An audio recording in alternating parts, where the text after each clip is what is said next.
জয় হিন্দ। দেখো, আজকের ক্লাসে আমরা আরআরবি গ্রুপ ডির যে পরীক্ষাটা হচ্ছে তার 4 তারিখের সেকেন্ড শিফট আর থার্ড শিফটের সায়েন্স আর কারেন্ট অ্যাফেয়ার্স নিয়ে ডিসকাস করবো। ঠিক আছে?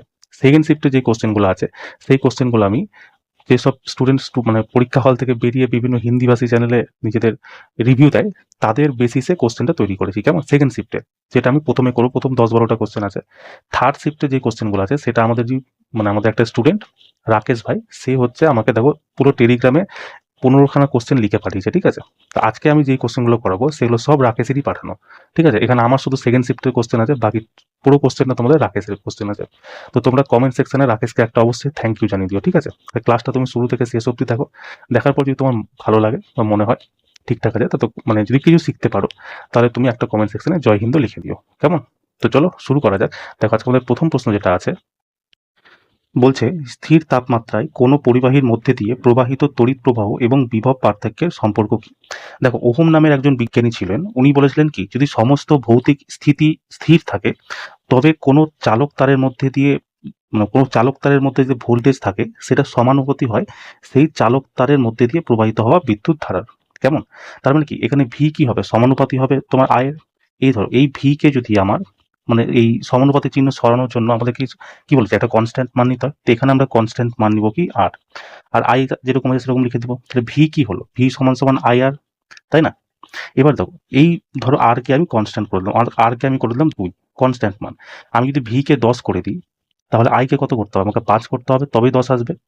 সেকেন্ড ক্ষেত্রে দেখো, আমি আর কে আবার কনস্ট্যান্ট করে দিলাম, কিন্তু এবার আমি ভি কে করলাম কি 20। তো ভি কে যদি আমি 20 করি তাহলে আই কে আমার কত করতে হবে? 10 করতে হবে। তো এখান থেকে আমি কি বুঝতে পারলাম, যদি ভি বাড়ে তাহলে কি আয়ও বাড়বে, যদি ভি কমে তাহলে আয় কমে যাবে। তাই না? যেমন ধরো এখানে 5 রাখলাম, আর আমি আর কে আমি কনস্ট্যান্ট করে দিয়েছি, তাহলে আই কি হবে? 2.5। তার মানে কি, দেখো এখান থেকে এটাও কমে গেল। তার মানে এটা থেকে আমরা কি বুঝতে পারলাম, ভি বাড়লে আই বাড়বে, আই বাড়লে ভি বাড়বে। আর এই যে বাড়ছে, বাড়লে বাড়বে, কমলে কমবে, এই সম্পর্কটাকে আমরা কি বলি? সমানুপাত সম্পর্ক বলি। ঠিক আছে? এবার দেখো অপশনে কি দিয়েছে, বলছে বিভব পার্থক্য প্রবাহের বর্গের সমানুপাতি হয়। একদমই না। বলছে বিভব পার্থক্য প্রবাহের ব্যস্তানুপাতিক হয়। একদমই না। বলছে বিভব পার্থক্য প্রবাহের সমানুপাতি হয়। এটা একটা হচ্ছে তোমার কারেক্ট অ্যান্সার, তাই না? তো অপশন সি তোমরা যারা যারা করে এসছো একদম তোমাদের কারেক্ট অ্যান্সার আছে। আচ্ছা দেখো, এই প্রতিরোধ থেকে তোমাদের কি কি প্রশ্ন আসে পরীক্ষাতে। সবার প্রথমে তোমাকে জিজ্ঞেস করবে কি, যে যে প্রতিরোধ আছে আর, এটার এসআই মাত্রা কি? তো এটার তোমার এসআই মাত্রা কোন রাখবো? আর দেখো কি হয়, ভি সমান সমান আই আর, তাই না? তাই আর যদি আমরা মানে নিই তাহলে আইটা কি হবে? এর নিচে ডিভাইড হয়ে যাবে। তা আর সমান সমান কি হবে? ভি বাই আই হয়ে যাবে, তাই না? এই ভি কে আমরা লিখতে পারি ভোল্ট, এই ভি কে আমরা ভোল্ট লিখতে পারি। আর আই কে আমরা কি দিয়ে মাপি? অ্যাম্পিয়ার। তাই আর মানে প্রতিরোধের এসআই মাত্রা কি হয়ে যাবে? ভোল্ট পার অ্যাম্পিয়ার। এটাকেই আমরা মনে রাখবো ওহম বলি। কেমন? তো প্রতিরোধের এসআই মাত্রা কি হলো? হয় ভোল্ট বাই অ্যাম্পিয়ার যদি তোমার অপশনে থাকে সেটা কারেক্ট হবে, আর যদি ওহম থাকে তাহলে আমার ওহম কারেক্ট হবে, কিন্তু ম্যাক্সিমাম তোমাকে ওহমই অপশনে দেয়। ঠিক আছে? আর দেখো কি কি প্রশ্ন আছে, জিজ্ঞেস করবে তোমাকে যে ওহমের নিয়মের জন্য গ্রাফ কেমন হয়। তো তোমরা মনে রাখবো ওহমের নিয়মের জন্য গ্রাফ সর্বদা সরল রেখা দ্বারা প্রাপ্ত হয়। ঠিক আছে? আচ্ছা, প্রতিরোধকে কি চিহ্ন দিয়ে দেখা হয় মনে রাখবো। অ্যাকচুয়ালি প্রতিরোধ বলতো, প্রতিরোধ কিছুই না, কোনো কিছু মানে বিদ্যুৎ যে প্রভাব হচ্ছে সেই বিদ্যুৎ প্রবাহটাকে থামানোর কাজ করে হচ্ছে প্রতিরোধ। ঠিক আছে? মানে ধরো এটা একটা চালক তার, তো এখান থেকে বিদ্যুৎ ধারা প্রবাহিত হবে, কিন্তু প্রতিরোধ এখানে কি করবে? এরিয়া কমিয়ে দিবে। মানে একে কি যেতে দিবে না সহজভাবে, তাকে কি করবে? বিরোধ করবে। মানে কি হলো, বিদ্যুৎ ধারার বিরোধ করার গুণকে প্রতিরোধ বলে। ঠিক আছে? প্রতিরোধকে মানে কি দিয়ে চিহ্ন দেখানো হয়? আর দিয়ে দেখানো হয়। ঠিক আছে? প্রতিরোধের চিহ্ন তোমাদের অনেক সময় পরীক্ষাতে আসে, এরকম দেখতে হয় প্রতিরোধ। ঠিক আছে? অপশনে দিয়ে দিবে নিম্নলিখিত কোনটি প্রতিরোধের মানে চিহ্ন। তোমরা এটা মনে আরেকটা হয় দেখতে মনে রাখবা, রিওস্টেট। ঠিক আছে? ওটাকে বলা কি? পরিবর্তনশীল প্রতিরোধ। পরিবর্তনশীল প্রতিরোধ। এটা দেখতে কেমন হয়? এটা দেখবা ঠিক এরকমই দেখতে হয়। ঠিক আছে? কিন্তু কি হয়, এর মাঝখান দিয়ে একটা তীর চিহ্ন দিয়ে দেয়। এটাকেই কি বলে? প্রতিবর্তনশীল মানে পরিবর্তনশীল প্রতিরোধ। ঠিক আছে? দেখো, যেই প্রতিরোধ আছে না, প্রতিরোধকে কিছু কিছু জিনিস দিয়ে মাপা হয়। যেমন ধরো উচ্চ প্রতিরোধ। ঠিক আছে? উচ্চ প্রতিরোধ। তারপর তোমরা মনে রাখবা কি, কুচালকের প্রতিরোধ। ঠিক আছে? কুচালক। তারপর তোমরা পৃথিবীর প্রতিরোধ, পৃথিবীর প্রতিরোধ, সরি, পৃথিবীর প্রতিরোধ। এদেরকে কি দিয়ে মাপা হয় বলতো? মেগার দিয়ে মাপা হয়। কেমন? এদেরকে মেগার দিয়ে মাপা হয়। আচ্ছা, তোমাকে যদি জিজ্ঞাসা করে অজানা প্রতিরোধকে যদি মাপা হয়, অজানা প্রতিরোধের জন্য কি দিয়ে মাপা হয়? তোমরা মনে রাখবা হুইটস্টোন ব্রিজ। ঠিক আছে? হুইটস্টোন ব্রিজ দিয়ে মাপা হয়। আচ্ছা, নিম্ন প্রতিরোধকে কি দিয়ে মাপা হয়? তোমরা মনে রাখবা কেলভিন ব্রিজ। ঠিক আছে? এইসব কিছু কিছু পয়েন্ট তোমরা মনে রাখো। আচ্ছা, প্রতিরোধ কি কি ভাবে প্রতিরোধকে যদি জিজ্ঞাসা করে প্রভাবিত করা কারক কি কি হয়, দেখো, যদি দৈর্ঘ্য বাড়ে তাহলে কি হবে? প্রতিরোধ বাড়বে। কেমন? বিভিন্ন ধরনের মানে বিভিন্ন পদার্থের প্রতিরোধ বিভিন্ন ধরনের, সোনার একটা হবে, ঠিক আছে, চাঁদির একটা হবে, অ্যালুমিনিয়ামের একটা হবে, তো বিভিন্ন পদার্থের মানে প্রতিরোধ বিভিন্ন ধরনের। আচ্ছা, যদি কোনো তারের ক্রস সেকশনাল ক্ষেত্রফল ধরো বাড়ানো বা কমানো হলো, মানে পরিবর্তন করা হলো, তাহলে কি সেটা প্রতিরোধের উপর প্রভাব পড়বে। ধরো একটা পাতলা তার আছে, ঠিক আছে, এই পাতলা তার দিয়ে যদি যে পরিমাণ বিদ্যুৎ দ্বারা যাবে, যতটা একে প্রতিরোধ আটকাতে পারবে, ধরো একটা মোটা তার আছে, তো এখান দিয়ে বিদ্যুৎ বেশি যাবে, তাই না। তো এই কনসেপ্টের উপর একটা প্রতিরোধের ফর্মুলা হয়, তোমরা মনে রাখবো আর সমান সমান রো এল বাই এ, ঠিক আছে। এখানে আর কি, আর হচ্ছে তোমার প্রতিরোধ, এল কি হয়ে যাবে তোমার দৈর্ঘ্য, এ হয়ে যাবে তোমার কি ক্ষেত্রফল, আর রো কি হবে বলতো, রো হবে তোমার মানে বিশিষ্ট প্রতিরোধ, ঠিক আছে, যাকে আমরা রোধাঙ্ক বলি, ঠিক আছে। এই রোধাঙ্ক কি হয়, এই রোধাঙ্ক দুটো জিনিসের উপর নির্ভর করে, একটা হচ্ছে তোমার পদার্থের প্রকৃতি, ঠিক আছে, পদার্থের প্রকৃতি, আর একটা হচ্ছে তোমার তাপমাত্রা, ঠিক আছে, তাপমাত্রা। এই প্রতিরোধকে তোমার কি দিয়ে মাপা হয় মনে রাখবা, ওহম মিটার, কেমন, ওহম মিটার। আর এই বিশিষ্ট রোধাঙ্কেরই একটা অপোজিট ভার্সন হয়, যাকে আমরা বলি কন্ডাক্টেন্স, মানে চালকতা বলি, ঠিক আছে, চালকতা। এই চালকতা কি হয়, এই মানে প্রতিরোধ কি হয়, এ হচ্ছে বিদ্যুৎ ধারাকে আটকায়, চালকতা কি করে, বিদ্যুৎ ধারাকে যেতে দেয়।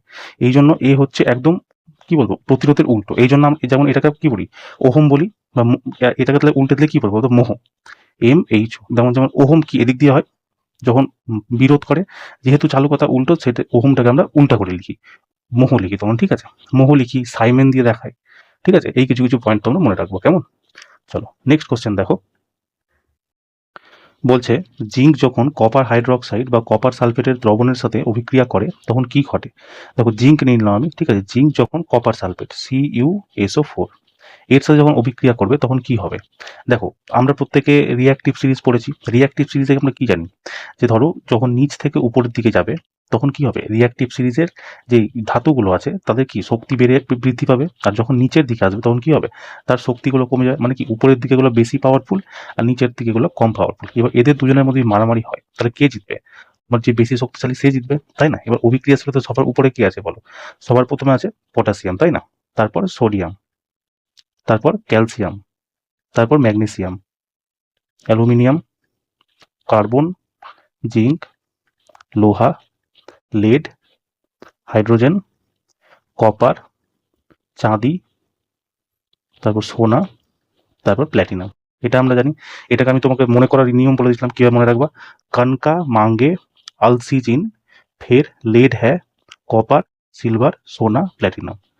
কি বলছিলাম, कनका मांगे, ক দিয়ে হচ্ছে কি পটাশিয়াম, না দিয়ে হচ্ছে সোডিয়াম, কা দিয়ে হচ্ছে ক্যালসিয়াম, Mg মাঙ্গে দিয়ে তোমরা মনে রাখো ম্যাগনেসিয়াম, আলসিজিন আল দিয়ে হচ্ছে অ্যালুমিনিয়াম, সি দিয়ে কার্বন, জি দিয়ে জেরেন দিয়ে জিঙ্ক, ফের লেড হ্যাঁ, ফের দিয়ে কি আয়রন, লেড দিয়ে লেড, আর হ্যাঁ দিয়ে হাইড্রোজেন, তারপর আমরা কপার সিলভার সোনা প্ল্যাটিনাম, ঠিক আছে। এবার দেখো এদের আমি কি বললাম, এটা হচ্ছে উপরের দিক, এটা হচ্ছে নিচের দিক, মানে কি এই দিকে ধরো আমি যদি এটাকে মানে মিডিল ধরে নিই, এই দিকে যদি যাই তাহলে কি হবে, শক্তি বাড়বে, এইদিকে আসলে শক্তি কম হয়ে যাবে।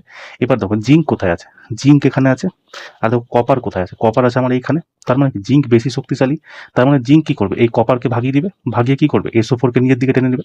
এই যে জিনিসটা হচ্ছে এইটাকে আমরা বলি কি ডিসপ্লেসমেন্ট অভিক্রিয়া, ঠিক আছে। ডিসপ্লেসমেন্ট অভিক্রিয়া কিছু না, সিম্পল তোমরা মনে রাখবা সালমান খান আর ঐশ্বর্য রায়ের যে মানে কেস, সেই সেম জিনিস। এখানে জেড কে হচ্ছে বলতো, এখানে জেড হচ্ছে তোমার অভিষেক বচ্চন, কেমন, কপার হচ্ছে তোমার সালমান খান, SO4 হচ্ছে তোমার ঐশ্বর্য রায়। এরা দুজন প্রেম করতো, তারপর অভিষেক বচ্চন চলে এলো, সালমান খানকে কি ভাগিয়ে দিল, আর এই ঐশ্বর্য রায়কে কি নিজের দিকে টেনে নিলো, তো নিজের দিকে টেনে এরা কি বিয়ে করে নিলো, তো তৈরি কি হলো ZnSO4 জিঙ্ক সালফেট। আর যেহেতু একে ভাগিয়ে দিল, সালমান খানকে ভাগিয়ে দিল, সালমানকেই হয়ে গেল, এই আলাদা হয়ে গেল কপার, আলাদা কোনায় বসে কাঁদবে। তো এটাকে আমরা কি বলি, পুরো ডিসপ্লেসমেন্ট অভিক্রিয়া বলি। আর এই ডিসপ্লেসমেন্ট অভিক্রিয়াকে বাংলাতে কি বলে, প্রতিস্থাপন অভিক্রিয়া, ঠিক আছে। এবার দেখো কোথায় আছে, বলছে কোনো বিক্রিয়া হয় না, বিক্রিয়া তো হচ্ছে, ZnSO4 হচ্ছে, সালমান খানকে ভাগিয়ে দিল, তো বিক্রিয়া হলো না, এটা কেটে গেল। বলছে জিঙ্ক কপারকে প্রতিস্থাপিত করে, হ্যাঁ জিঙ্ক হচ্ছে অভিষেক বচ্চনের ক্ষমতা বেশি, অমিতাভ বচ্চনের ছেলে, এ কি করলো, সালমান খানকে ভাগিয়ে দিল, ভাগিয়ে কি নিজের দিকে টেনে নিল, প্রতিস্থাপিত করে দিল। তো কি খ নাম্বার তোমাকে সঠিক অ্যান্সার হয়ে যাবে, তাই না। কপার জিঙ্কের প্রতিস্থাপিত করে একদমই না, কেবল মিশ্রণ তৈরি হয় একদমই না, ঠিক আছে। এই দেখো যখন কপার সালফেট এটা একসাথে থাকবে তখন কি এরা দুজন খুব খুশি থাকবে, তাই না, চারিদিকে লাল নীল সবুজ দেখবে। তোমরা মনে রাখো যে কপার সালফেট থাকবে, সেই যে দ্রবণটা থাকবে সেটা রং কি হয়ে যাবে, নীল, ঠিক আছে। তারপর যখন অভিষেক বচ্চন এসে একে ভাগিয়ে দিবে কপারকে, তখন কি হয়ে যাবে? কপারের মনে দুঃখ হয়ে যাবে, রাগ হবে, রেগে রেগে কি হয়ে যাবে? এ লাল হয়ে যাবে, কিন্তু কপার লাল হতে পারবে না। এ হয়ে যাবে কি? লালচে তামাটে, ঠিক আছে? লালচে তামাটে, তামাটে, ঠিক আছে? এই কিছু কিছু পয়েন্ট তোমরা মনে রেখো, কেমন? তো সঠিক অ্যান্সার কি? অপশন নাম্বার বি, যারা যারা তোমরা করে এসছো একদম তোমাদের কারেক্ট অ্যান্সার আছে। চলো নেক্সট কোশ্চেন দেখো। বলছে যদি কোনো বস্তুর গতি 5 মিটার প্রতি সেকেন্ড থেকে পরিবর্তিত হয়ে 5 মিটার প্রতি সেকেন্ডই থেকে যায়, তাহলে তার ত্বরণ কি হবে? দেখো ত্বরণকে আমরা কি দিয়ে রিপ্রেজেন্ট করি? এ দিয়ে রিপ্রেজেন্ট করি। ত্বরণ সমান সমান কি হয়? অন্তিম বেগ, অন্তিম বেগ মাইনাস কি? প্রারম্ভিক বেগ, প্রারম্ভিক বেগ বাই সময়, তাই না? বাই সময়। এখানে তো অন্তিম বেগ কি বলছে? দেখো 5 মিটার সেকেন্ড থেকে পরিবর্তিত হয়ে 5 মিটার সেকেন্ডই থেকে গেল, তার মানে কি? এটা 5ই হয়ে যাবে। প্রারম্ভিক বেগ কত আছে? 5 মিটার, এটাও 5 হয়ে গেল। আর সময় কত দিয়েছে? সময় কিছু দেয়নি, তো আমি সময় ধরে নিলাম 1 মিনিট 1 সেকেন্ড, ঠিক আছে? যেহেতু কিছু ধরেনি তো আমি 1 ধরে নিচ্ছি। তো এটা আলটিমেট কি হচ্ছে? শূন্য হয়ে যাচ্ছে। তো সঠিক অ্যান্সার তোমার কি হয়ে যাবে? অপশন নাম্বার ডি হয়ে যাবে, সরি সি হয়ে যাবে। যারা যারা অপশন নাম্বার সি করে এসছো একদম তোমাদের কারেক্ট অ্যান্সার আছে। দেখো এটা তোমরা এত কিছু করতে হতো না, তোমরা মুখে মুখে করে নিতে পারতা। যদি হচ্ছে 5 মিটার প্রতি সেকেন্ড দিয়েছে আর 5 মিনিটেই থেকে যাচ্ছে, তার মানে কোনো তো অ্যাক্সেলারেটই করছে না, তাই না? কালকে যে আমি তোমাকে একটা ম্যারাথন ক্লাস নিয়েছিলাম, ওখানে বলেছিলাম না যে তুমি ধরো স্কুটি চালাচ্ছ বা বাইক চালাচ্ছ, যেটা চালাচ্ছ, এবার তুমি যে হ্যান্ডেলের ওখানে যে এক্সেলারেট করো, এক্সেলারেট তুমি করছোই না, একদম যা আছে তাই থেকে গেল। সেক্ষেত্রেও তোমার বেগ কি হয়ে যাবে? শূন্য হয়ে যাবে। কারণ তুমি ত্বরণ যখন শূন্য তখন বেগ শূন্য হয়ে যাবে। এবার দেখো এখানে কি বলছে? বেগের কোনো পরিবর্তন, মানে বেগ যা ছিল তাই হয়ে যাচ্ছে। তো সেক্ষেত্রে ত্বরণ কি হয়ে যাবে? তোমার শূন্য হয়ে যাবে, তাই না? তো অপশন নাম্বার সি তোমার কারেক্ট অ্যান্সার, কেমন? ত্বরণের মনে রাখবা এটাকে কি দিয়ে দেখানো হয়? মিটার পার সেকেন্ড স্কোয়ার, ঠিক আছে? আর এটাকে যদি জিজ্ঞাসা করে কি হয়, এটা মনে রাখবা বেগ পরিবর্তনের দরকে ত্বরণ বলে। বেগ পরিবর্তন, পরিবর্তন বাই সময়, কেমন? এই কিছু কিছু পয়েন্ট তোমরা মনে রাখবা। চলো নেক্সট কোশ্চেন দেখো। বলছে নিচের কোনটি মিশ্রণ বা যৌগের মধ্যে পার্থক্য? দেখো মিশ্রণ কাকে বলে? মিশ্রণ হচ্ছে এমন একটা জিনিস, ধরো 2 বা তার থেকে বেশি 3-4টা জিনিস মিলিয়ে তুমি ধরো একটা নতুন কিছু তৈরি করলে, ঠিক আছে? তৈরি করার পর যদি সেই প্রোডাক্ট যেটা তৈরি হচ্ছে সেটার যদি তার যে গুণধর্ম সেটা যদি পরিবর্তন না হয়, সেটাকে আমরা মিশ্রণ বলি। যেমন ধরো আমি নিয়ে নিলাম চিনি আর জল, ঠিক আছে? চিনি প্লাস জল, এটাকে যদি আমরা গুলিয়ে দিই তাহলে তখন কি তৈরি হচ্ছে? শরবত তৈরি হচ্ছে, তাই না? শরবত তৈরি হচ্ছে। কিন্তু এই শরবতে দেখো তুমি চিনিও পাবা, জলও পাবা, মানে দুটোরই যে গুণ আছে এর মধ্যে বিদ্যমান থাকছে, এটাকে আমরা মিশ্রণ বলি। কিন্তু যৌগে কি হয়? যখন 2 বা তার থেকে বেশি তত্ত্ব, এলিমেন্ট যখন অভিক্রিয়া করে, তখন যে প্রোডাক্টটা তৈরি হয় সেই প্রোডাক্টে কি হয়? যে দুটো তত্ত্ব তোমার মানে ভাগ নিয়েছিল অভিক্রিয়াতে, তাদের গুণধর্ম বজায় থাকে না। যেমন তুমি ধরে নাও হাইড্রোজেন, ঠিক আছে? হাইড্রোজেন নিয়ে নিলাম H2, আর অক্সিজেনের সাথে আমি অভিক্রিয়া করে দিলাম, ঠিক আছে? O2 এর সাথে অভিক্রিয়া করলাম। দেখো হাইড্রোজেন কি? এটা হচ্ছে সবথেকে জ্বলনশীল গ্যাস।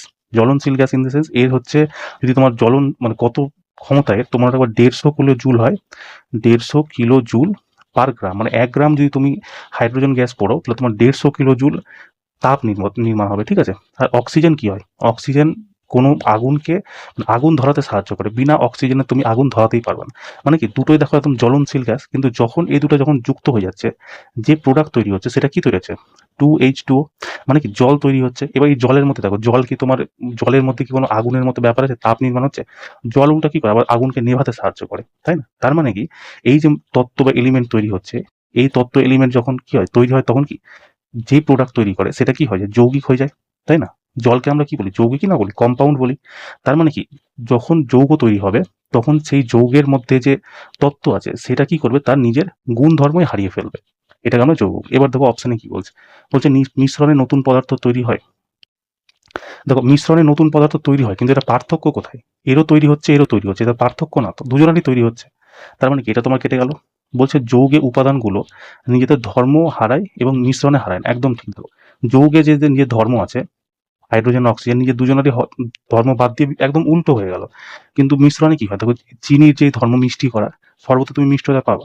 জলের যে একটা লিকুইড ফর্ম, সে তুমি সেই জিনিসটা তুমি শরবতেও পাবা। তার মানে কি এরা নিজেদের উপাদানকে হারাচ্ছে না বা ধর্মকে হারাচ্ছে না, তাই না? তো এটাই তোমাদের সঠিক অ্যান্সার হয়ে যাবে। যারা যারা অপশন বি করেছো একদম তোমাদের কারেক্ট অ্যান্সার আছে, তাই না? চলো নেক্সট কোশ্চেন দেখো। বলছে স্ত্রী প্রজনন তন্ত্রের ডিম্বাশয়ের প্রাথমিক পর্যায়ে কি তৈরি হয়? দেখো ডিম্বাশয় কি? ওভারি। ওভারি হচ্ছে একটা মেয়ের প্রধান প্রজনন তন্ত্র, ঠিক আছে? বা প্রধান জনন অঙ্গ বলতে পারো। এটা কি হয়? যখন জন্মের পর কি হয়, মেয়েদের যেই মানে ওভারি থাকে, সেই ওভারিতে মানে প্রচুর হাজার হাজার ডিম্বাণু তৈরি হয়, ঠিক আছে। কিন্তু যেহেতু তখন ম্যাচিওর থাকে না, ওই সময়টাকে আমরা বলি কি প্রাইমার্ডিয়াল ফলিকল, ঠিক আছে। প্রাইমার্ডিয়াল ফলিকল, ঠিক আছে। তো ফলিকল তোমাদের এখানে কারেক্ট অ্যান্সার হয়ে যাবে। কেমন, যারা যারা ফলিকল করে এসছো একদম তোমাদের কারেক্ট অ্যান্সার আছে। কারণ কি ওভারি তোমার প্রাথমিক পর্যায়ে কি ডিম্বাণু নির্মাণ করে, ঠিক আছে। তো কি বললাম, যখন বাচ্চা থাকছে তখন কি হয়, ওভারি মানে ডিম্বাণু তৈরি হচ্ছে, কিন্তু ডিম্বাণুটা কি হয় যেহেতু পরিপক্ক হতে পারছে না, সেই জন্য তাকে আমরা প্রাইমার্ডিয়াল ফলিকল বলছি। এবার ধরো যখন মেয়েরা আস্তে আস্তে বড় হয়, এই ধরো 9 বছর 10 বছর পর যখন হয়, যখন তাদের মাসিক চক্র শুরু হয়, ঠিক আছে, তখন এই প্রাইমার্ডিয়াল যে ফলিকল আছে সেটা কি হয় পরিপক্ক হতে শুরু করে। পরিপক্ক হওয়ার পর তারা হচ্ছে একদম অ্যাকচুয়াল মানে কি বলে পরিণত ডিম্বাণু নির্মাণ করে। তারপর যখন ওদের মাসিক চক্র শুরু হয় কিনা, প্রত্যেক 14 দিনের মাথায় প্রথম 1 সপ্তাহ তো তাদের ডিম্বাণু তৈরি হয়, দ্বিতীয় আর তৃতীয় সপ্তাহে এই 14 দিন এই যে মানে পরিপক্ক ডিম্বাণুটা আছে একদম মানে অ্যাক্টিভ থাকে, ঠিক আছে। এই পর্যায়টাকে আমরা মনে করো ওভলিউশন বলি, ঠিক আছে। ওভলিউশন, ওভলিউশন, ঠিক আছে। এই সময় যদি যৌন মিলন করা হয় তো মনে রাখবে একটা মেয়ে প্রেগনেন্ট হওয়ার 100% চান্স থাকে। তারপরে এই চতুর্থ সপ্তাহ, ঠিক আছে, 21 থেকে 28 দিন, এই সময় ডিম্বাণু কি হয় ডেড সেল হয়ে যায়, ঠিক আছে। এই যে ডিম্বাণু তৈরি হচ্ছে না, তোমরা মনে রাখবা, দেখো এটা হচ্ছে ধরো একটা মেয়ের কি বলবো ওভারির ওই জায়গাটা, ঠিক আছে। এখানে কি থাকে, এটা হচ্ছে ডিম ওভারি, ঠিক আছে, এটা হচ্ছে ওভারি এই দুটো। আর এইটা কি হয় ডিম্বা মানে ফলোপিয়ান টিউব, এখানে কি বলে কার্ভিক্স, আর এই জায়গাটায় থাকে তোমার ইউট্রাস। কেমন, এবার দেখো যে কোনো একটা মাসে তোমার একটা ওভারি কাজ করবে। ধরো এটা ফেব্রুয়ারি মাসে তোমার ধরো এই ওভারিটা কাজ করছে, তার মানে কি ফেব্রুয়ারি মাসে তোমার এই ওভারিটা কাজ করবে না। যখনই তোমার ওভারি কাজ করবে যে কোনো একটা মাসে একটাই ওভারি কাজ করবে। এই যে ওভারির মধ্যে এখানে তোমার ডিম্বাণু তৈরি হয়, ঠিক আছে। এবার এই যে ডিম্বাণু তৈরি হচ্ছে না, এর উপরে একটা স্তরের মতো থাকে যার ভেতরে ডিম্বাণু তৈরি হয়। এই যে স্তর আছে এটাকে আমার বলা হয় গ্রাফিয়ান ফলিকল, ঠিক আছে। মনে রাখবা গ্রাফিয়ান ফলিকল, ঠিক আছে। এবার কি হয়, এটা কখন তৈরি হয়, যখন একটা মাসিক চক্র শেষ হয়ে যাওয়ার পর নতুন মাসিক চক্র শুরু হয়, তার প্রথম যে 7 দিন সেখানে তোমার এখানে ডিম্বাণু তৈরি হয়। এবার এই 7 দিন ডিম্বাণু তৈরি হলো, এবার তারপরে দ্বিতীয় আর তৃতীয় সপ্তাহ কি হয়, এখান থেকে ডিম্বাণু তোমার এক একটা ডিম্বাণু বেরাতে শুরু করে, ঠিক আছে। বেরিয়ে এখানে মানে কি বলবো এটাকে ফলোপিয়ান টিউবে আসবে, এখানে আসার পর শুক্রাণুর জন্য ওয়েট করে। যদি শুক্রাণু না আসে তখন এটা কি নষ্ট হয়ে যায়, সামনের দিকে এগিয়ে যায়। তারপর আবার একটা ডিম্বাণু এখান থেকে বেরোয়, এরকম আবার একটা ডিম্বাণু বেরোয়, আবার এরকম ডিম্বাণু বেরোয়। এটা কি দ্বিতীয় আর তৃতীয় সপ্তাহে চলতে থাকে। এবার দেখো দ্বিতীয় আর তৃতীয় সপ্তাহে তোমার এই কাজ হয়ে গেল। এবার চতুর্থ সপ্তাহ আস্তে আস্তে কি ডিম্বাণু এখানে প্রায় খালি হয়ে যাবে, বা যেই ডিম্বাণুগুলো থাকবে সেগুলো কি তোমার ডেড হয়ে যাওয়ার মতো অবস্থা থাকবে। তাই কি যদি চতুর্থ সপ্তাহে যৌন মিলন করা হয় তো প্রেগনেন্ট হওয়ার ধরো 80% চান্স থাকে না। আর প্রথম সপ্তাহে কি একদম 100%ই চান্স থাকে না। এবার দেখো এইখান থেকে সব ডিম্বাণু বেরিয়ে যাওয়ার পর এই যে স্তরটা আছে, এই স্তরটা তো খালি পড়ে থেকে গেল না। এই যে স্তরটা পড়ে থেকে গেল এটাকে বলা হয় কর্পাস লুটেটাম, ঠিক আছে। এই কর্পাস লুটেটাম থেকে মেয়েদের সেক্স হরমোনের নির্মাণ হয়। কি সেক্স হরমোন, একটা হচ্ছে তোমার প্রোজেস্টেরন আর একটা হচ্ছে তোমার ইস্ট্রোজেন, ঠিক আছে। এই প্রোজেস্টেরন আর ইস্ট্রোজেন কি করে, এই হচ্ছে মানে মেয়েদের যে ওভারি আছে মানে সরি যে ডিম্বাণু আছে ওভাম, সেটাকে তো নিয়ন্ত্রণ করা এর প্রথম কাজ, ঠিক আছে। মহিলাদের যে দাড়ি মোচ আসে না এই ইস্ট্রোজেন প্রোজেস্টেরনের কারণে, ঠিক আছে। ছেলেদের তুলনায় মেয়েদের বুক বড় হয় সেটা কেন, এই ইস্ট্রোজেন আর প্রোজেস্টেরনের কারণে, ঠিক আছে। তারপর একটা জিনিস মনে রাখবা, যখন এই ইউট্রাস আছে না, ইউট্রাসকে বলা হয় বাচ্চার বিছানা। কারণ কি যখন বাচ্চা মায়ের পেটে থাকে তখন এই ইউট্রাসেই থাকে। ইউট্রাসের মধ্যে একটা যে পর্দাটাকে দেখছো, এই পর্দাটাকে কি বলা হয় এন্ডোমেট্রিয়াম, ঠিক আছে। এটা একটা টিস্যু দিয়ে তৈরি। ধরো যখন 28 দিন হয়ে গেল, ঠিক আছে, এখানে ধরো শুক্রাণু এলো না, তখন কি হবে, এই প্রত্যেকটা ডিম্বাণু এসে এখানে তো জমা হয়ে যাবে না। তারপর এই ডিম্বাণু আর এই যে এন্ডোমেট্রিয়াম এটাই তোমার একসাথে বেরিয়ে যাবে। এটাকেই আমরা পুরোটাকে মাসিক চক্র বলি। আর এটাকে যেহেতু এই টিস্যু দিয়ে তৈরি না, তাই এখান থেকে মানে যেই তরলটা বেরোয় সেটা একদম চাপ চাপ তরল বেরোয়। কেমন, এই কিছু কিছু পয়েন্ট তোমরা মনে রাখবা। দেখো জাইগোট কি বলতো, এই পুরো চ্যাপ্টারটা তোমার কি প্রজনন তন্ত্রের একটা ভাগ, যেখানে এইখান থেকে আমাকে দিয়েছে যেটা মানে প্রজনন তন্ত্রের যে সেক্সুয়াল রিপ্রোডাকশন আছে তার একটা পার্ট। এবার দেখো প্রথমে কি হয়, যে জনন কোষিকা হয়। আমি তোমাকে 2 মিনিটে এই চ্যাপ্টারটা বুঝিয়ে রিভিশন করে দিচ্ছি একবার, ঠিক আছে। জনন যে কোষিকা হয়, ঠিক আছে, জনন কোষিকা মনে রাখবা, জনন কোষ 2 প্রকার। একটাকে হচ্ছে মেল সেক্স, একটা হচ্ছে ফিমেল সেক্স সেল। কেমন, এটাকে বলা হয় স্পার্ম, এটাকে বলা হয় তোমার ডিম্বাণু বা ওভাম। কেমন, এই দুটো যখন এটা স্পার্ম কি ছেলেদের শরীরে তৈরি হয়, আর এটা কি ওভাম যেটা হয় মেয়েদের শরীর তৈরি হয়, এই দুটো যখন আলাদা আলাদা তৈরি হচ্ছে, এই দুটোকে আমরা কি বলি? গ্যামেট। ঠিক আছে? কেন? কারণ এটা আলাদা আলাদা তৈরি হচ্ছে। এবার তো আলাদা আলাদা তৈরি হচ্ছে, এরা কি এদের ছেলেদের শরীরে ঘুরতে থাকে, এই মেয়েদের শরীরে ঘুরতে থাকে, কি বলে হ্যাংলার মতো ঘুরতে থাকে বলতে পারা যায়। তো হ্যাংলার মতো ঘুরতে আছে, সেই জন্য এটাকে আমরা বলবো কি? হ্যাপ্লয়েড কোষ। ঠিক আছে? পরীক্ষাতে তোমাদের প্রশ্ন আছে যে গ্যামেট কোন ধরনের কোষ দিয়ে তৈরি হয়, তোমরা মনে রাখবা হ্যাপ্লয়েড কোষ। হ্যাপ্লয়েড কোষ কেন? হ্যাংলার মতো ঘুরে বেড়ায় তাই হ্যাপ্লয়েড কোষ। ঠিক আছে? দেখো, এবার এই স্পার্ম আর ওভাম একটা সময় তো এসে মিলবে, তাই না? যখন মিলবে এসে, ঠিক আছে, এই যে মিললো কিনা সেই জায়গাটায় কিছু তৈরি হবে বলতো? জাইগোটের নির্মাণ হবে। ঠিক আছে? যখন এরা মিলবে। আর মনে রাখবা এই যে গ্যামেট যে আছে হ্যাপ্লয়েড কোষ, ঠিক আছে, এটা তোমার মনে রাখবা অর্ধসূত্রী বিভাজন, মানে কি মিওসিস যে বিভাজনটা হয়, মিওসিস। ঠিক আছে? মিওসিস বিভাজনের জন্য তোমাদের গ্যামেটের নির্মাণ হয়। আর এই যে জাইগোট নির্মাণ হচ্ছে, এটা তোমরা মনে রাখবা সমসূত্রী বিভাজন, যাকে আমরা মাইটোসিস বলি। মাইটোসিস। ঠিক আছে? মাইটোসিস ডিভিশন বলি। তার মানে মাইটোসিস ডিভিশনের ফলে কি জাইগোট নির্মাণ হচ্ছে। তারপর জাইগোটের পর তোমার কি নিবে? জাইগোট যখন মিলে যাবে, যখন জাইগোট তৈরি হয়ে যাবে, এটা দেখো এও এসে মিলছে, এও এসে মিলছে, এখানে কি দুজন একসাথে এসে মিলছে। এই দুজন যে একসাথে এসে মিলছে, সেই জন্য এই যে কোষিকাটা তৈরি করবে, সেটা মনে রাখবে ডিপ্লয়েড কোষ তৈরি করবে। ঠিক আছে? ডিপ্লয়েড ডিপ্লয়েড কোষ দিয়ে এই জাইগোট নির্মাণ হয়। এই জাইগোটই তো আমার কিছুদিন পর আবার থাকতে থাকতে যখন কোষ বিভাজন সম্পূর্ণ হয়ে যাবে মাইটোসিসের মাধ্যমে, তখন কি এই ভ্রূণের নির্মাণ করবে। ঠিক আছে? জাইগোট থেকে তোমার তারপরে কি হলো? ভ্রূণ। ভ্রূণের পর কি হবে? সন্তানের নির্মাণ হবে। সন্তান থেকে কি হবে? সেটা বয়স্ক হবে, দিয়ে মৃত্যু হয়ে যাবে। এই হচ্ছে তোমার পুরো সেক্সুয়াল রিপ্রোডাকশন। কেমন? তো এখানে কি কি প্রশ্ন তোমার আসে? প্রথম প্রশ্ন আসবে যে গ্যামেট কাদের মধ্যে তৈরি হয়, ইউক্যারিওটিক না প্রোক্যারিওটিক, নাকি সেক্সুয়াল রিপ্রোডাকশন নাকি অ্যাসেক্সুয়াল রিপ্রোডাকশন। তো তোমরা কি বলবা? গ্যামেট তৈরি হবে তোমার সেক্সুয়াল রিপ্রোডাকশনে। তারপর তোমাকে জিজ্ঞেস করবে যে গ্যামেট যে তৈরি হয় কোন কোষের মাধ্যমে তৈরি হয়, তোমরা বলবা হ্যাপ্লয়েড কোষের মধ্যে। যদি জিজ্ঞাসা করে কোন বিভাজনের মাধ্যমে, কোন কোষ বিভাজনের মাধ্যমে গ্যামেট তৈরি হয়, তোমরা মনে রাখবা মিওসিস মানে ডিভিশনের মাধ্যমে তোমার গ্যামেট নির্মাণ হয়। গ্যামেট যখন একসাথে এসে মিলে যায়, তখন কি জাইগোটের নির্মাণ করে।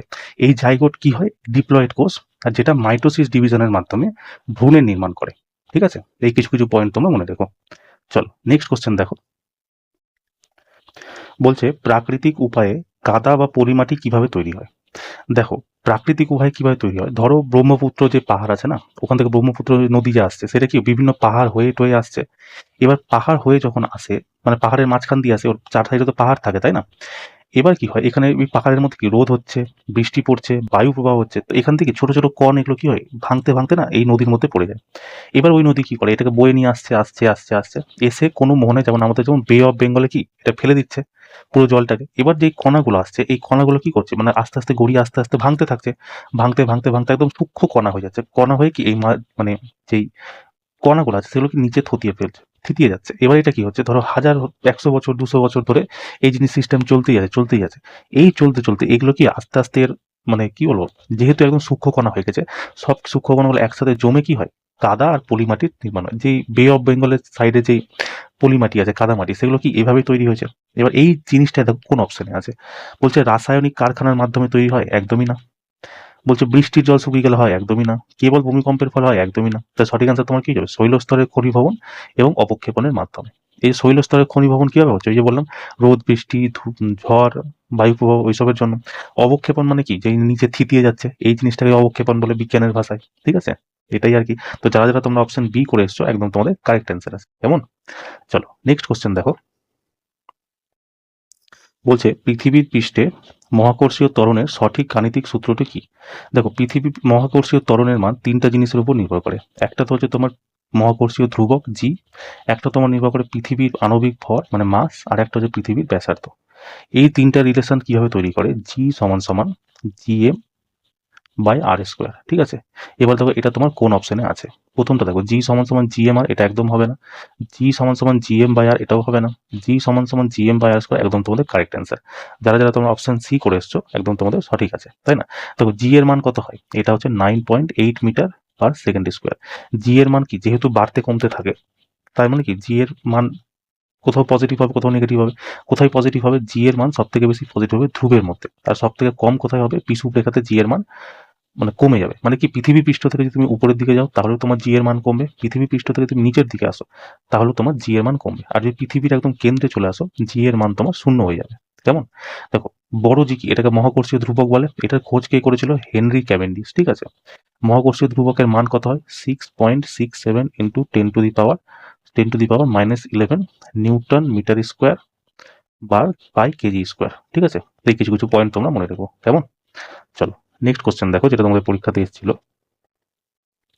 বলছে গোলীয় দর্পণে প্রধান অক্ষের সমান্তরাল আলোক রশ্মি প্রতিফলনের পর যে বিন্দুতে মিলিত হয় বা যে বিন্দু হয়ে আসছে বলে মনে হয় তাকে কি বলে? দেখো কি বলেছে, একটা গোলীয় দর্পণ আমি নিলাম ধরো অবতল দর্পণ, তাই না?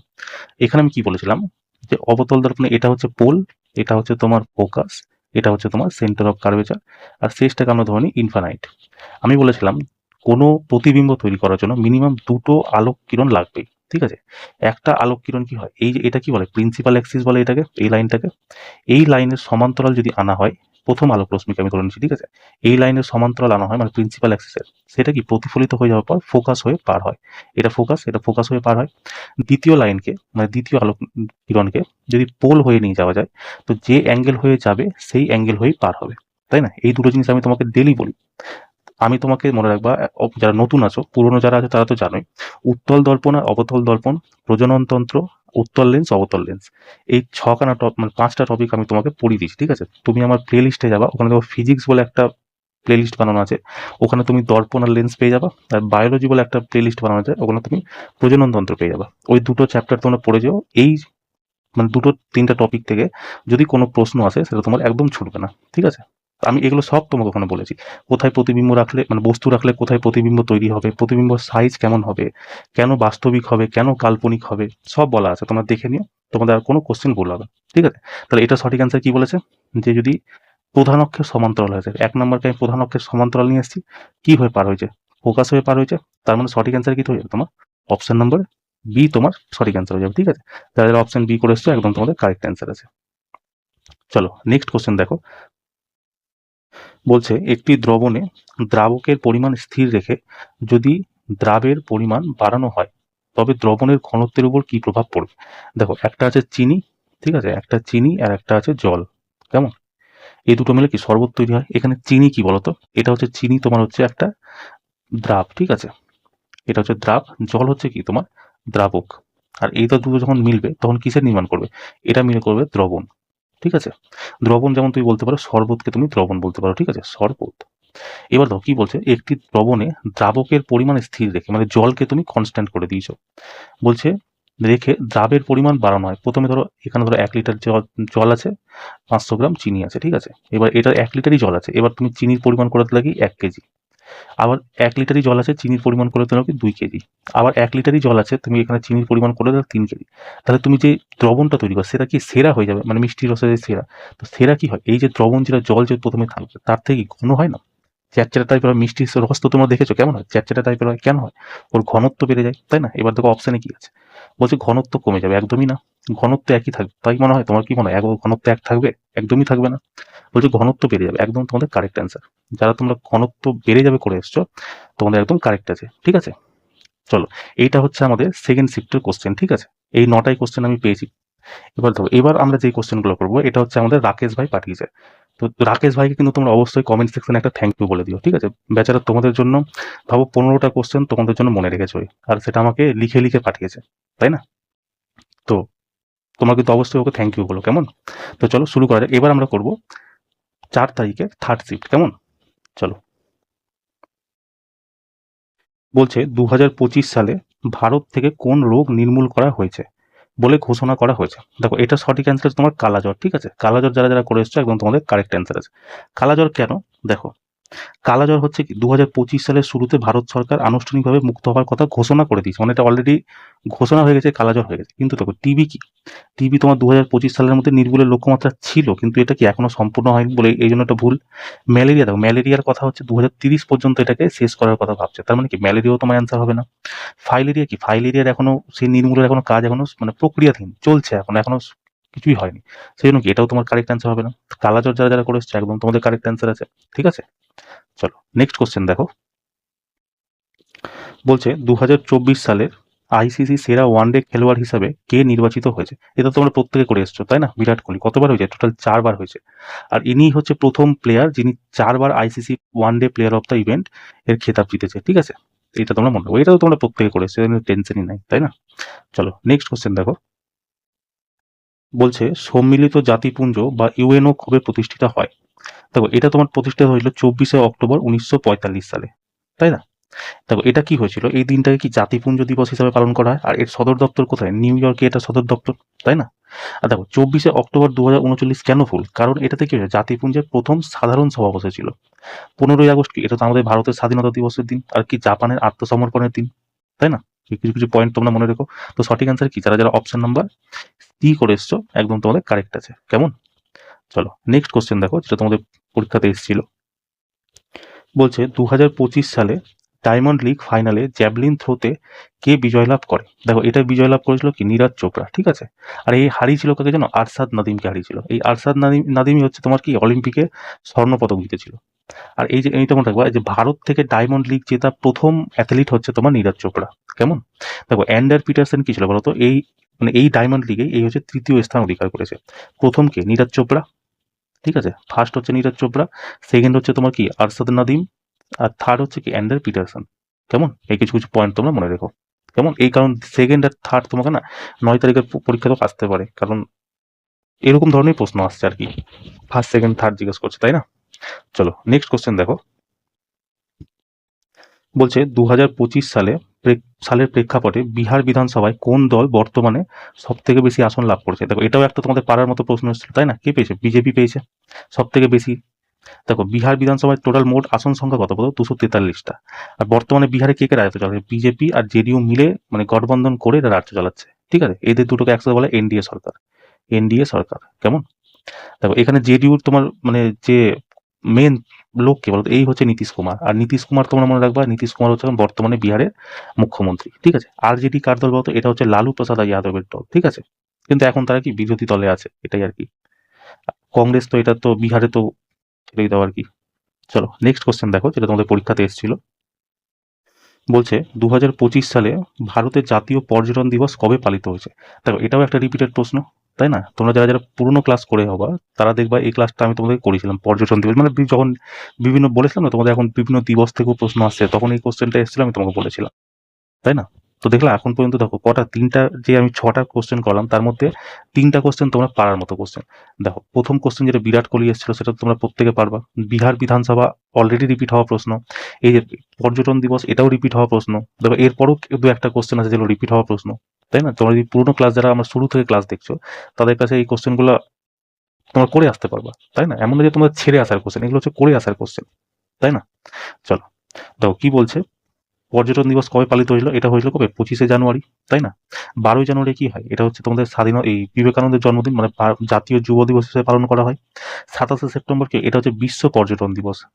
25শে জানুয়ারি যেমন জাতীয় পর্যটন দিবস, 27শে সেপ্টেম্বর হচ্ছে বিশ্ব পর্যটন দিবস, ঠিক আছে। আর 5ই জুন কি? এটা হচ্ছে বিশ্ব পরিবেশ দিবস। মনে রাখবো 5ই জানুয়ারি যেটা আছে না, এটা হচ্ছে আমাদের মানে জাতীয় পর্যটন দিবস তো আছে, প্লাস জাতীয় ভোটার দিবস হিসাবেও এটা পালন করা হয়। কেমন? এই কিছু কিছু পয়েন্ট তোমরা মনে রেখো, ঠিক আছে। চলো নেক্সট কোশ্চেন দেখো। বলছে 2025 সালে উত্তরাখণ্ডের কোন জেলায় ভয়াবহ হরপাবান বা ফ্লাড এসেছিল? তো এটা হচ্ছে রুদ্রপ্রয়াগ, তাই না? অপশন নাম্বার সি যারা যারা করে এসছো একদম তোমাদের কারেক্ট অ্যান্সার। এটাও তোমাদের একটা করে আসার মতো কোশ্চেন, জানো? এই কোশ্চেনটাও রিপিট একটা কোশ্চেন।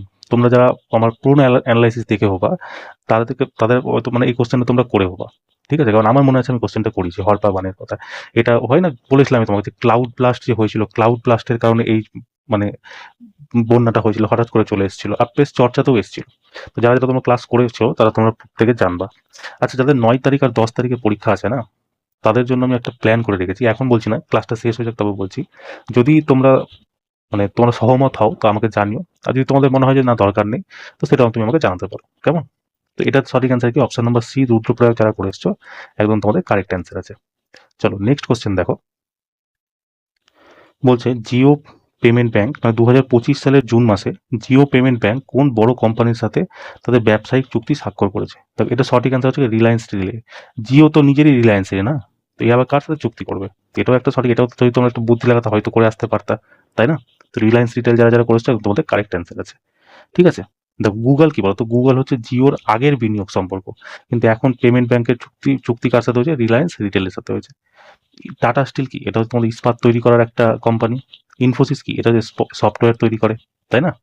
তো এই কিছু কিছু পয়েন্ট তোমরা মনে রেখো। চলো নেক্সট কোশ্চেন দেখো, যেটা তোমাদের পরীক্ষাতে এসেছিল। বলছে কাজাকিস্তানে আয়োজিত বক্সিং প্রতিযোগিতায় ভারত অসাধারণ সাফল্য পেয়েছে, এই ধরনের টুর্নামেন্ট মূলত কোন সংস্থা কেন্দ্র করে হয়? দেখো এটা তোমাদের হচ্ছে আইবিএ, ঠিক আছে, এটা একটা নতুন কোশ্চেন, যেটা আশা করি যারা করে এসছো তো বিশাল বড় কিছু, মানে বিশাল ব্যাপার একটা বলতে চাইছি। সাধারণত এই কোশ্চেনটা এখন পর্যন্ত আমি করাইনি, রিপিটেড কোশ্চেন না, তাই না? আইবিএ যারা যারা করে এসছো তাদের তোমার একদম কারেক্ট অ্যান্সার আছে। দেখো ফিফা কি হয়? এটা ফুটবলের সর্বোচ্চ নিয়ন্ত্রক সংস্থা। আইসিসি কি? এটা ক্রিকেটের সব থেকে নিয়ন্ত্রক। বিসিসিআই কি? এটা হচ্ছে আমাদের ভারতের ক্রিকেট বোর্ড, সব থেকে বড় লোক বোর্ড, 17,000 কোটি টাকা এর রেভিনিউ হয়, ঠিক আছে, বিশাল বড় লোক। চলো নেক্সট কোশ্চেন দেখো, বলছে 2025 সালে ভারতের স্বাস্থ্য সম্মেলন কোথায় অনুষ্ঠিত হয়েছিল? তো এটা হয়েছিল তোমার নতুন দিল্লিতে, ঠিক আছে। এর মূল উদ্দেশ্য কি ছিল? সকলের জন্য সাশ্রয়ী ডিজিটাল স্বাস্থ্য পরিষেবা নিশ্চিত করা, কেমন? আর ভারতের কেন্দ্রীয় স্বাস্থ্যমন্ত্রী কি এটা উদ্বোধন করেছিল? তো যারা যারা তোমরা নতুন দিল্লি করে এসছো একদম তোমাদের কারেক্ট অ্যান্সার আছে, কেমন? চলো নেক্সট কোশ্চেন দেখো, দেখো এরকম একটা ম্যাপ তোমাদের এসেছিল, বলছে 20 কিলোমিটার প্রতি ঘন্টা বেগে কোথাও যায় একটা গাড়ি, আর 30 কিলোমিটার প্রতি ঘন্টা বেগে ফিরে আসে, তাহলে সম্পূর্ণ যাত্রার গড় গতিবেগ কত? গড় গতিবেগ কি হয়? যখন হয় টোটাল ডিস্টেন্স আপন টোটাল টাইম, আর একটা কি হয় 2 ইন্টু গতির গুণ বাই গতির যোগ। এটা কখন হয়? যখন একটা স্থানে যায় আবার সেখান থেকে ফিরে আসে, ঠিক আছে। মানে কি, যখন তোমার ডিস্টেন্স সেম হয়, ডিস্টেন্সে কোনো চেঞ্জ হয়, তখন কি হয় 2 ইন্টু গতির গুণ বাই গতির যোগ, তাই না? গতির যোগ, এবার লিখে দাও। 2 আছে, গতি কত দিয়েছে? 20 কিলোমিটার প্রতি ঘন্টা আর 30 কিলোমিটার প্রতি ঘন্টা, আর গতির যোগ কত হবে? 20 আর 30-এ 50, তাই না? তো দেখো এই শূন্য দিয়ে শূন্য কেটে গেল, 5 দিয়ে কেটে গেল 4 বার, 4 দুগুণি 8, 8 তিনে 24 কিলোমিটার প্রতি ঘন্টা, একদম তোমাদের কারেক্ট অ্যান্সার আছে, ঠিক আছে। যারা যারা করে এসছো একদম তোমাদের ঠিক আছে, এটা তোমরা আশা করি প্রত্যেকেই করে এসছো, তাই না? চলো নেক্সট কোশ্চেন দেখো, বলছে 74 থেকে 82 পর্যন্ত মৌলিক সংখ্যাগুলোর যোগফল কত? দেখো 74 থেকে 82-র মধ্যে একটাই মৌলিক সংখ্যা আছে তোমার 79, ঠিক আছে। যদি তোমার কোশ্চেনটা থাকতো 74 থেকে 84-র মধ্যে, ঠিক আছে, তাহলে তোমার কি হতো? একটা হচ্ছে তোমার 79, একটা হচ্ছে তোমার 83, তো কত হবে? 7 3 9 3 12, 162 তোমার সঠিক অ্যান্সার হতো। এবার আমাকে তো ভাই পাঠিয়েছে 74 থেকে 82-র মধ্যে, তো 74 থেকে 82-র মধ্যে তো তোমার 79 একটা আছে, এটাই তোমার হবে। কিন্তু যেহেতু যোগফল দেওয়া আছে, তো আমার মনে হচ্ছে এখানে হয়তো 74 জায়গায় 84 ছিল, বা এটাই থাকতে পারে, 74 থেকে 82-ও থাকতে পারে, যেটা ছিল তোমরা বলবা। আমার মনে হয় এটাই ছিল হয়তো, তাই না? চলো নেক্সট কোশ্চেন দেখো, বলছে পরপর 10%, 20% এবং 40% ছাড় দিলে তার একক সমতুল্য ছাড় কত হবে? দেখো এই কোশ্চেনগুলো প্রতিদিন তোমার পরীক্ষাতে আসছিল না, আমি তোমাকে বলছিলাম এরকম তোমার পরীক্ষা দিচ্ছে, কোশ্চেন দিচ্ছে, প্র্যাকটিস করে যাও। তো 10%কে আমরা কি লিখতে পারি? 1/10, তাই না?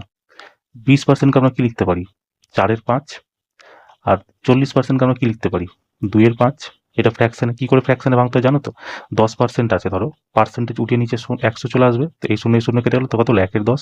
মানে 10 অ্যাকচুয়াল ছিল, তোমার 1 কমেছে, মানে 10 টাকা তোমার প্রাইস ছিল, 1 টাকা প্রাইস কমেছে, তাহলে তোমার প্রাইস হলো কখন? মানে কত হলো এখন? 9 হয়ে গেল। এরকম 5 টাকা ছিল, 4 টাকা, মানে সরি এটা কত হয়? 1/5 হয়, তাই না? 5 টাকা ছিল, 1 টাকা কমলো, তো হলো কত? 4 টাকা হলো। আর এখানে কত? 5 টাকা ছিল, 2 টাকা কমলো, তো হলো কত? 3 টাকা হলো। তো 5 থেকে 3 হয়ে গেল। এবার এটা গুণ করো, 5 5 25, 250, ঠিক আছে। এটা কত হবে দেখো? 3 4 12, 9 12 108, মানে 250 টাকা দাম ছিল, দাম কেটে হলো তোমার 108 টাকা, ঠিক আছে। তার মানে তোমার কত দাম করলো? 50 থেকে 8 গেল 42, 142, তাই না? মানে 142 তোমার দাম কমলো, ঠিক আছে। এবার এটা কত থেকে কমলো? তো 50 থেকে কমলো, 250 নিচে লিখে দাও, ইন্টু 100। এবার কাটো, এই শূন্য দিয়ে শূন্য কেটে গেল, 5 বারে 2, 5 বারে 5, তাহলে উপরে তোমার কত এলো? দেখো উপরে তোমার এলো 42 দুগুণি 2 দুগুণি 4, 14 দুগুণি 28, আর নিচে কত আছে? 5। 5কে আমি লিখতে পারি 10/2 লিখতে পারি, এটাও 5। তো এই দুইটা দেখো উপরে যদি গুণ হয়ে যায় তো কত হবে? 4 দুগুণি 8, 28 দুগুণি 56, নিচে যেহেতু 10 আছে 10 বসিয়ে দাও, 56.8, অপশন নাম্বার ডি তোমার কারেক্ট অ্যান্সার, ঠিক আছে। তো তোমরা এইভাবেও করে নিতে পারো, বা তোমাদের যদি এর থেকে কোনো শর্টকাট মেথড থাকে সেটাও তুমি করে নিতে পারো, কেমন? চলো নেক্সট কোশ্চেন দেখো, বলছে উত্তল দর্পণে সাধারণত কেমন ধরনের প্রতিবিম্ব তৈরি হয়? তারপর এটা হচ্ছে একটা উত্তল দর্পণ, ঠিক আছে। এটা হচ্ছে প্রধান অ্যাক্সিস, এটা হচ্ছে কি পোল, এটা হচ্ছে ফোকাস, এটা হচ্ছে সেন্টার অফ কার্ভেচার, এখানে হচ্ছে এর হচ্ছে ইনফানাইট। এবার দেখো আমি তোমাকে কি বললাম, যে কোনো আলোক কিরণ বস্তু যাই আসুক সে বাম দিকে আসবে, সাইন কনভেনশনাল রুল অনুযায়ী। এবার তোর এই দিক থেকে যখন একটা লাইন এলো, আলোক রশ্মি এলো, এদিক থেকে একটা কিরণ এলো, যেহেতু এটা উবড়ে আছে, ঠিক আছে, এর মুখটা কি উঠে আছে, তো এ কি করবে, প্রতিফলিত করবে কিন্তু ছিটকে দিবে আলোক কিরণকে, এদিকে আসবে, এদিকে ছিটকে দিবে। এবার ছিটকে দেওয়ার ফলে কি হচ্ছে, এই যে দুটো কিরণ আছে, 1 নম্বর 2 নম্বর কিরণ, এরা একে অপরকে কাটছে না। যদি আমি তোমাকে কি বলতাম, যদি আলোক কিরণ একে অপরকে না কাটে তাহলে সেটা বাস্তবিক প্রতিবিম্ব, মানে যদি না কাটে তাহলে সেটা তোমার কাল্পনিক প্রতিবিম্ব তৈরি হবে। কারণ বাস্তবিক প্রতিবিম্ব তৈরি হওয়ার জন্য তোমাকে লাইন, মানে দুটো আলোক কিরণকে একে অপরকে কাটতেই হবে। দেখো যেহেতু কাল্পনিক হচ্ছে, তার মানে এই যে দেখো সদ আর সৎ, এই দুটো অপশনই তোমার প্রথমে কেটে গেল, মানে এই দুটো তোমার অ্যান্সার 100% হচ্ছে না। এবার এই দুটোর মধ্যে তোমাকে দেখতে হবে কি আছে। দেখো কিসে কি হয়, অবতল দর্পণে কি হয়, আমি জাস্ট তোমাকে বোঝার জন্য বলছি, ঠিক আছে। অবতল দর্পণে আমি কি বলেছিলাম, এটা তোমার পোল, এটা তোমার focus, centre of curvature, infinite. যদি কোনো বস্তুকে সেন্টার অফ কার্ভেচারে রাখা হয় তাহলে তার প্রতিবিম্ব সেন্টার অফ কার্ভেচারে তৈরি হয়। আর যখন সেন্টার অফ কার্ভেচারে রাখা হচ্ছে, সেন্টার অফ কার্ভেচারে তৈরি হচ্ছে, তার মানে কি বস্তুটার যে বস্তুটা রাখা হচ্ছে তার প্রতিবিম্ব কি সমান তৈরি হচ্ছে। এবার সমান, এটা যখন সমান হয়ে যাচ্ছে, সমানের এই সাইডে মানে এই গোল থেকে এই সেন্টার অফ কার্ভেচার এই দিকের প্রতিবিম্ব হয় তোমার ছোট, আর এই দিকের তোমার প্রতিবিম্ব হয় বড়, ঠিক আছে। এটা হচ্ছে অবতল দর্পণের কনসেপ্ট। সেম কনসেপ্ট দেবো এখানে, এটা হচ্ছে ধরো গোল, তাই না, এটা হচ্ছে অবতল মানে উত্তল দর্পণের গোল, এই গোলের এটা হচ্ছে কি সেন্টার অফ কার্ভেচার। গোলের ভেতরে যেটা থাকবে সেটা তোমার কেমন প্রতিবিম্ব তৈরি হবে, অলওয়েজ ছোট প্রতিবিম্ব তৈরি হবে, আর গোলের বাইরে কি হবে, বড় প্রতিবিম্ব তৈরি হবে। কিন্তু উত্তল দর্পণে কি হয়, প্রতিবিম্ব না যেহেতু ছিটকে যাচ্ছে, তো কাল্পনিকভাবে এভাবে লাইনটাকে বাড়িয়ে দেওয়া হয়েছে, আর বাড়িয়ে কোথায়, পোল অবধি রাখা হয়েছে, ঠিক আছে। তার মানে কি উত্তল দর্পণে তৈরি হওয়া প্রতিবিম্ব সর্বদা পোল এবং ফোকাসের মাঝখানেই তৈরি হয়, এর বাইরে যায় না। যেহেতু পোল আর ফোকাসের মাঝখানে তৈরি হচ্ছে আর সেন্টার অফ কার্ভেচার এদিকে তৈরি হচ্ছে, তাহলে প্রতিবিম্বটা তোমার অলওয়েজ কি হবে, ছোট প্রতিবিম্ব তৈরি হবে, তাই না। তার মানে কি সঠিক অ্যান্সার তোমার কি যাবে, ছোট হয়ে যাবে তোমার কারেক্ট অ্যান্সার। অপশন সি পিও কেটে গেল, ঠিক আছে। এইভাবে তোমরা বের করে নিতে পারো, ঠিক আছে, অপশন ছেটে ছেটে। কেমন? চলো নেক্সট কোশ্চেন দেখো, আর আজকে আমাদের লাস্ট কোশ্চেন যেটা আছে, বলছে কোষের কোন অঙ্গাণুকে প্রোটিন তৈরির কারখানা বলা হয়। দেখো অ্যাকচুয়ালি কোষের এই কোশ্চেনটা আসেনি, ঠিক আছে। আমাকে রাকেশ ভাই বলেছিল যে রাইবোজোম থেকে একটা প্রশ্ন এসেছে, ঠিক আছে। তা আমি সেই হিসাবে তোমাদেরকে কোশ্চেনটা মানে সেট করেছি আর কি, যে রাইবোজোমকে কি বলা হয়, কোষের প্রোটিন ঘর বলা হয়, প্রোটিন ফ্যাক্টরি বলা হয়। রাইবোজোম কেমন ধরনের প্রোটিন তৈরি করে, দুই রকমের, একটা হচ্ছে তোমার 70S, একটা হচ্ছে তোমার 80S, ঠিক আছে। 70S কার জন্য বলো তো, এটা হচ্ছে তোমার প্রোক্যারিওটিক জীবের জন্য, আর 80S কার জন্য, এটা হচ্ছে তোমার ইউক্যারিওটিক কোষের জন্য। আচ্ছা তোমাকে যদি জিজ্ঞাসা করে রাইবোজোম কে তৈরি করেছিল, তোমরা মনে রাখবা প্যালাডে ছিলেন একজন বিজ্ঞানী, প্যালাডে, ঠিক আছে, ইনি হচ্ছে রাইবোজোমের খোঁজ করেছিলেন।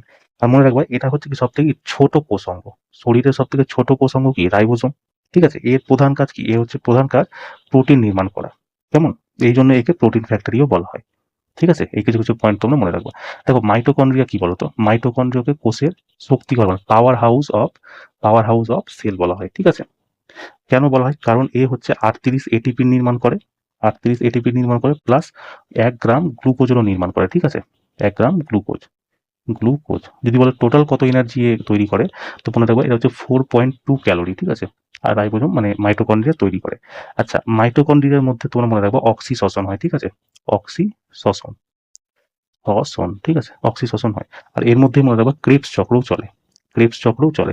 আচ্ছা তোমাকে যে জিজ্ঞাসা করে মাইটোকন্ড্রিয়ার খোঁজ কে করেছিল, তোমরা মনে রাখবা, দেখো মাইটোকন্ড্রিয়ার খোঁজ না অনেক জনের মানে নাম আছে। দেখো সবার প্রথমে যে ছিল 1880 সালে একজন বিজ্ঞানী ছিল কালিকর বলে, ঠিক আছে। ও এসে কি বলেছিল, মানে ও মানে কি বলবো খুঁজেছিল আর কি মেন। তারপরে 1880 পর 1890 আরেকজন এলো আল্টম্যান বলে, ঠিক আছে। ও আল্টম্যান এসে এই মাইটোকন্ড্রিয়াকে বলে কি এটা মাইটোকন্ড্রিয়া না, এটা হচ্ছে বায়োপ্লাস্ট, ঠিক আছে। তারপরে যখন প্রথমে এটার নাম মাইটোকন্ড্রিয়া ছিল না, ঠিক আছে। যখন 1880 সালে কালিকর খুঁজেছিল তখন এটা একটা অন্য নামেই জানা যেত। তো তখন যেহেতু নাম তৈরি হয়নি, 1890 সালে অ্যাল্টম্যান এসেছিল, এসে বলেছে এটা বায়োপ্লাস্ট।